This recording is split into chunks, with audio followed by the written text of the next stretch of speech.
dugout suites. I'm sure it's in a couple of, but man, that was the best experience of my entire life. Yeah. Cool. And that was, like I said, just being right there by the players. You're interacting. You can get on the umps, the players walking by. I mean, you say something that really gets in their skin, you can see them look at you. I mean, it's crazy. Yeah, look, my recommendation, if you're listening and you're going to sit in a dugout suite, when the players walk around the back there, be polite, okay? I don't want to hear any bad stuff. I guess the umps is maybe a different. I don't know. From the sodpod.com studios,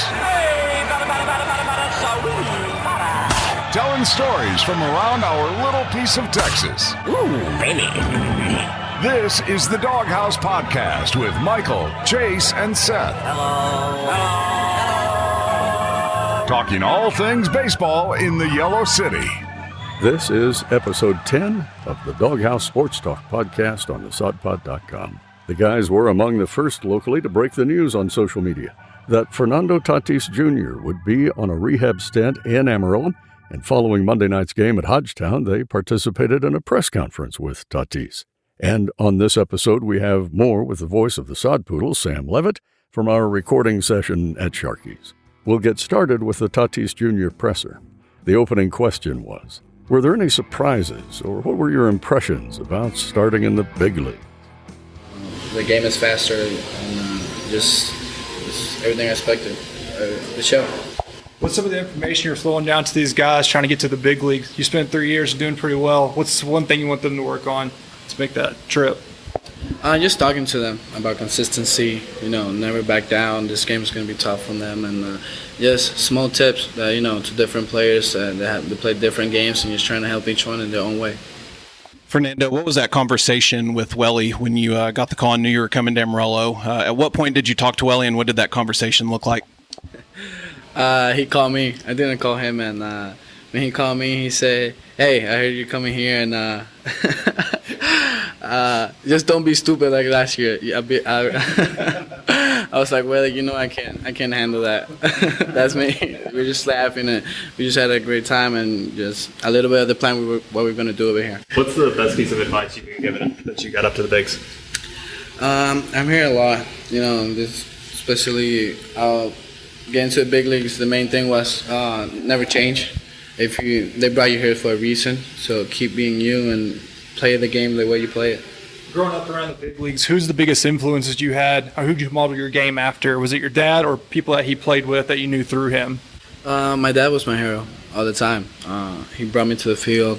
He take care of me every time, and he always took me to the cage one-on-one time every time he can, and he's my hero. What did he talk to you about coming back through this experience, coming back here to Texas League? He just told me to take it easy, and he told me not go to my game 110% how I play, and because he told me you're coming back from an injury, be smart, still play a good baseball, hard baseball, but don't go wild horse like he tells me, and he told me that was all, and to keep settled, keep simple, and play your game, have fun.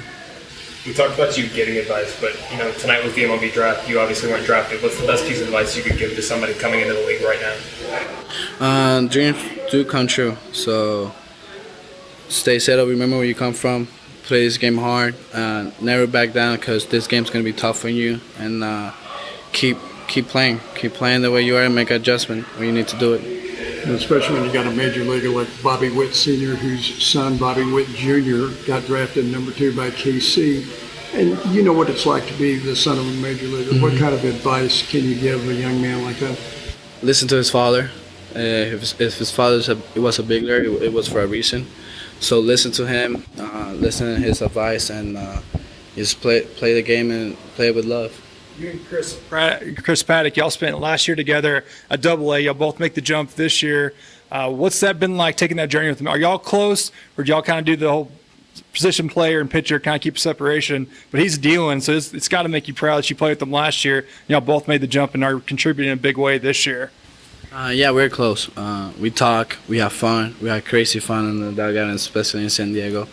And we always saying, hey, we made it, and let's just keep having fun, keep balling, and don't be afraid. We both talk, and let's show these people over here who we are. They've been keeping in touch with you while you've been rehabbing? Yeah, we talk every once in a while. Everybody from the team has texted me and see where I'm at, and everybody's texting me to get back soon. So not only are you a role model to the kids, but the individuals that you've played with that maybe haven't moved up as quickly as you. Do you stay in contact with those individuals that are maybe in single, double, and triple? And if so, what does that conversation look like? What do you have to tell them? Yeah, for sure. Always motivating them, telling them how it's about in the big leagues, and just keep talking to them. I always text them if you need any help, any advice, here I am. And just trying to help in every possible way I can. Yeah, I know you signed some autographs for the fans. How about some of your fellow players? Do they ask for autographs? No, not.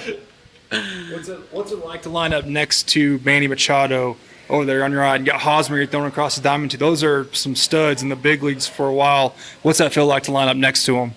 It's great, man. Those guys, Gold Glovers, Silver Slugger. Those are great. Those are guys you need to learn from. And every day I'm always asking about little stuff in the game. What do they think about? And just trying to get every help I can from those guys. And that was a press conference with Fernando Tatis Jr. recorded Monday, June 3rd. And Michael has a few thoughts about Tatis Jr. after that press conference. Fernando Tatis Jr., again, 20 years old, a rising star in the MLB. So excited to see where Fernando Tatis' career takes him. His father, of course, Fernando Tatis Sr., had a storied career in the MLB. Fernando Tatis Jr. has his head on his shoulders. Very, very, very impressive young man. Very impressive talking to Fernando Tatis Jr. and just the way he carries himself, the humbleness. To be completely honest, I believe that Fernando Tatis Jr. represents what young players should aspire to be. Something that the game needs, that humbleness, the way he carries himself. Cannot wait to see what Tatis Jr. does. Such a role model in the clubhouse for the younger guys in Double-A, as he attested to last night. Has a awesome role model in his father. He called his father his hero. Learned the game from his father, was around the big league clubhouse. Fernando Tatis Jr., this is the beginning of a fantastic career. Cannot wait to watch this young man for years to come. And next on episode 10 from our recording session at Sharky's Burrito Company, more of the guys' conversation with Sam Levitt, the voice of the Sod Poodles. So, Sam, baseball all day, every day. We talked a little bit before the podcast, the extensive travel that's involved with the Texas League. There's just a massive amount of area that y'all have to cover. And what a lot of people don't know, I've had people ask if I know, they're like, how did they get there? Like, what airlines do they take? You don't fly anywhere. Everything is via bus, wheels to the ground. But tell us, you're really involved with the team. You're involved with baseball. You've been broadcasting for a long time. But tell us, who is the Sam Levitt that's not broadcasting baseball? What do you enjoy? Tell the listeners what you enjoy, what you like to do, because there is a Sam Levitt outside of baseball, believe it or not. That is a great question. And, it always confuses me when people ask me, like, what do I do for fun? What are my hobbies? Because I can't say sports. I can't say go to games, really, even though, I do go to games. Not a lot of baseball games because I'm working.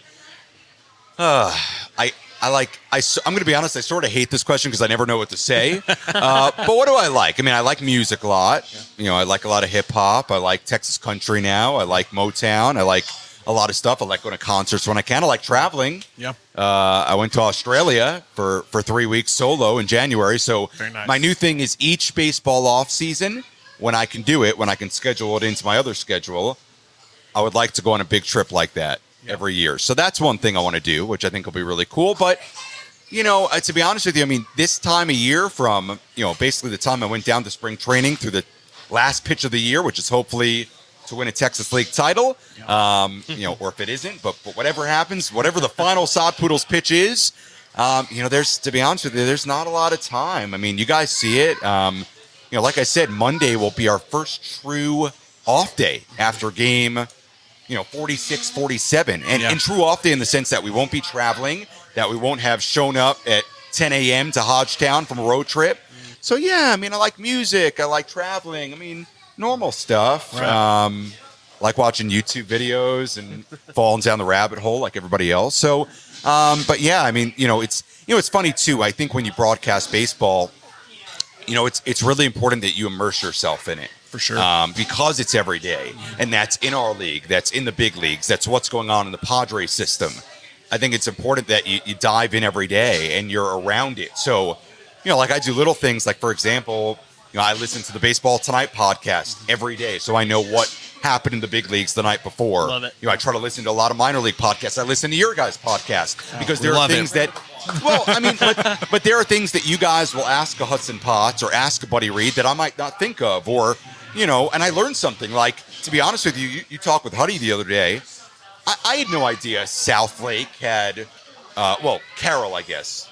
Yeah, South Lake Carroll. Carroll. I had no idea Carroll had such a big football program. Yeah. All right, that's a little nugget. I didn't even know they had a baseball team until I heard of Hudson Potts. That's the non-Texas part of me. So, I even learned things like that. So everybody that talks about the sod poodles, whether it's you or a radio show or whatever, right. I got to be up on that, and I try to immerse myself in it, and hopefully that makes me the best broadcaster and personality I can be. Do you separate being a fan of baseball or being a fan of the Padres? Would you look as a whole, as a broad, or are you like, I'm in the Padres system, therefore I'm a huge fan, or do you look at it as a job like I am? I wouldn't say I'm a fan. My job isn't to be a fan. My job's to be a broadcaster. So, it's an interesting dynamic, especially in the minor leagues. On one hand, look, I'm a Sod Poodles fan. I mean, when they do something good, you'll hear it in my voice. You'll hear it in the way I say it. Sure. And when something bad happens, not that I try to get too down, but it's not the same energy, obviously. Yep. But at the same time, I do try to, and I think I do, keep it pretty even. It's an interesting dynamic. On one hand, especially in the minor leagues, and this is where I think it does differ from the big leagues in a sense, when somebody makes an error, of course I'm going to say they make an error. They make a miscue, of course I'm going to say they make a miscue. And if it's a bad play, I'm going to say they made a bad play. Right. I'm not going to bury the guy, because at the end of the day, I have to get on the bus with them on the ride home. I'm serious. I mean, you gotta get on the bus with these guys. Now in the big leagues, that separation I think is a little bit greater. And look, the stage is bigger. The stage is bigger. The criticism from all sides is a lot bigger. So, I think of myself as a fan in one sense. I try to sometimes think as a fan to know what kind of content people enjoy, to know what people want to hear, and get out of my broadcaster mindset, because I think that can be really narrow. And I think that's something I've really tried to work on this year. And on one hand, I try to think like the fan, but I think it's important that you act like a broadcaster, because I'm not a fan. I'm in the broadcast booth, and I don't cheer. I talk. So, but you're employed by the Padres, though, correct? I'm employed by the Sod Poodles. Okay, so you directly to the Sod Poodles. Okay, yes. gotcha. Yes. Now, obviously the players technically work for the Padres. The coaches technically work for the Padres. Me specifically, I am in the Padres system. I cover their team. But no, technically I'm a Sod Poodles employee. This kind of gets back to what I was wanting to say. You're talking about your day throughout baseball season. Yeah. It's just chock full. So what is obviously you have mornings, right? So what time do you wake up? What do you do throughout the day until you have to be at the stadium? Because you can't just go, are you going to go see things during the middle of the day, or what's going on? I would say every day is a little bit different, especially at home and on the road. So some days at home, I'll wake up, I'll go to the park, I'll do some work, I'll take a break, I'll go work out, take a shower, get changed, come back at 2, 3 o'clock. There are some days I got to do my laundry. Like tomorrow, I have to do my laundry tomorrow. I'm not joking. Like when am I supposed to do my laundry? That's true. I don't have a laundry machines in my apartment. There's none in my apartment complex. So I go to Tornado Laundromat and I go do it there, and I do it in the morning, and I like their machine, so it's real quick. So every day is a little bit different. On the road, I would say it's actually kind of more planned out, because there's less to do, and you don't go to the ballpark until 1, 2 o'clock every day. I mean, I never go in there in the morning, so it's a little bit more planned out. But my days, it's working, it's getting stuff done. I mean, I'm always at the ballpark by 1, 2 o'clock, and I start to get ready for that night. I write my lineups in, I get the stats in, whatever video stuff we're working on. I mean, the pregame show we do on the field, I get ready for that, make sure we have guests for that, and I know what's going on. A lot of different stuff. I mean, it's a really long day. I mean, I very, very rarely leave the stadium before midnight. Wow. So, some days I wake up early, I go work out at 6 a.m. So every day's a little bit different.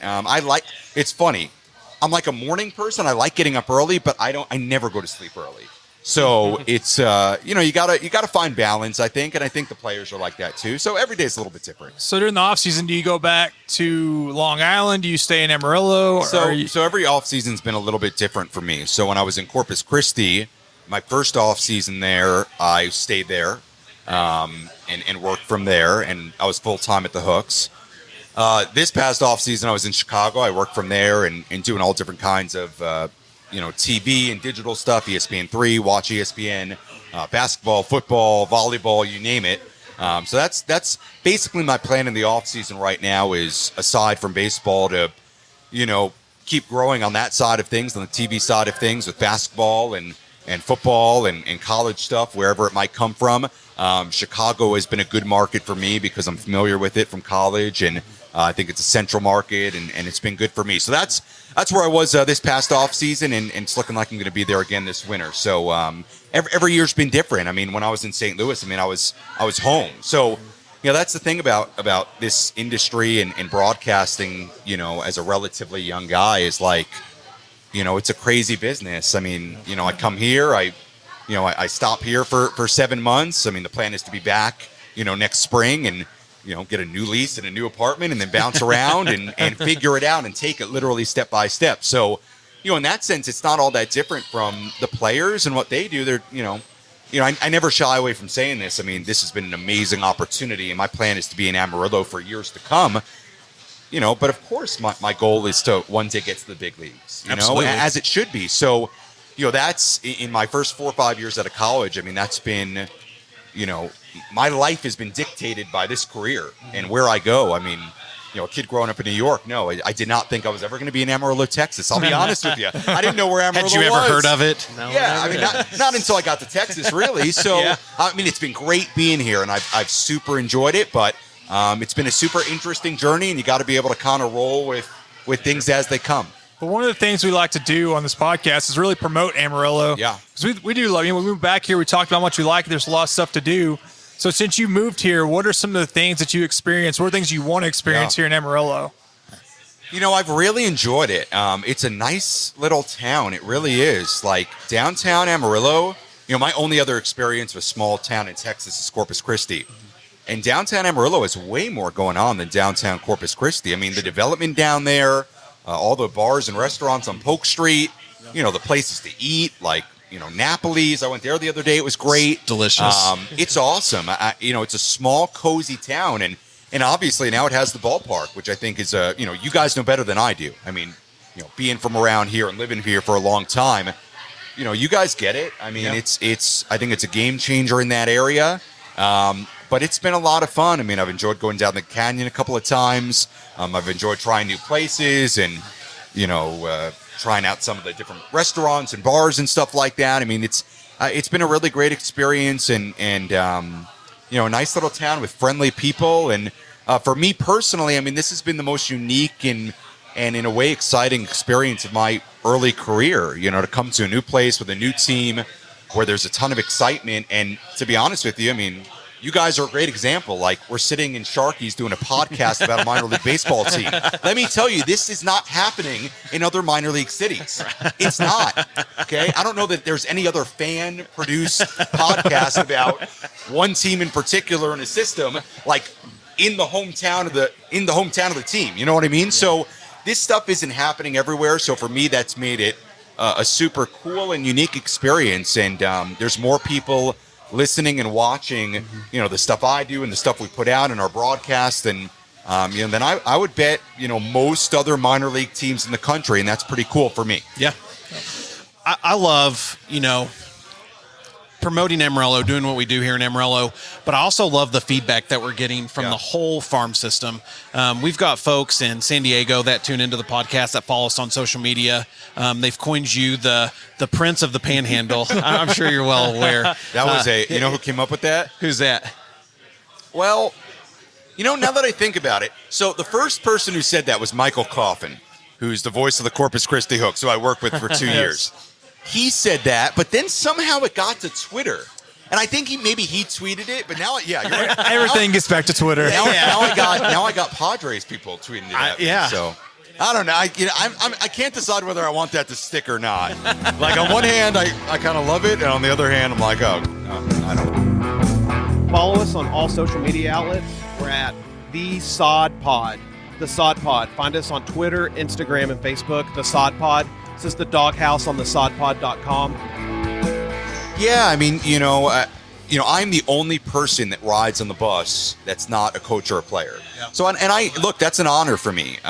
It's cool. I mean, look, it's a crazy schedule. The job can be hard at times. It can be tiring, but it's never lost on me that every day I get to wake up and my job is to literally go to a baseball stadium and watch a baseball game and talk about it. So that's never lost on me. And I believe they call that living the dream. Yeah. And, I think sometimes people who work in minor league baseball, can get really stressed because it is, for everybody, it's a grind. I mean, doing a 7-8 game homestand in every position, it's hard. I mean, you guys see what goes on at the ballpark. There's a lot of work that goes into that every night to make that happen. And I hope people appreciate that, the amount of work that goes in, and the fact that, I think this is really cool. The fact that, the Sod Poodles front office has people from all different parts of the country that have come to Amarillo, Texas to make this what it is and make this happen and make that experience what it is now at Hodgetown. All right, so being that well-traveled, and especially being with Corpus the last couple of years, you've seen all the stadiums in the Southern Division of the Texas League. Amarillo Stadium within Amarillo residents was a big controversy. People just didn't want it because they don't want anything, and then you got other people like, hey, we want to move up, we want to have nice things. Obviously, we got a really nice thing with Hodgetown. How does Hodgetown compare to the rest of the stadiums in the Texas Southern League? Yeah. Obviously, some really good ones. Dr. Pepper Ballpark is awesome. Yep. I mean, Corpus is right there. Yep. Kind of reminds me of PNC Park in Pittsburgh, how it's got the bridge up behind the outfield. Beautiful. It's beautiful. But, I mean, we definitely have a comparable ballpark. Would you say? I would say in the ballparks I've been to in minor league baseball, Hodgetown is second to none. I mean, I from the player standpoint to the fan standpoint, the seating bowl, there's not a bad seat in the house. I mean, the suite level, you guys have been up there. It's tremendous. Yeah. It's big league. I mean, that's not a minor league suite level. That is a big league suite level. It's amazing. It's my press box. Do I wish it was behind home plate? Yes. Do I have any say in the matter? No. Tony knows that. He knows. Like, everybody knows I want it behind home plate. But look, I am where I am.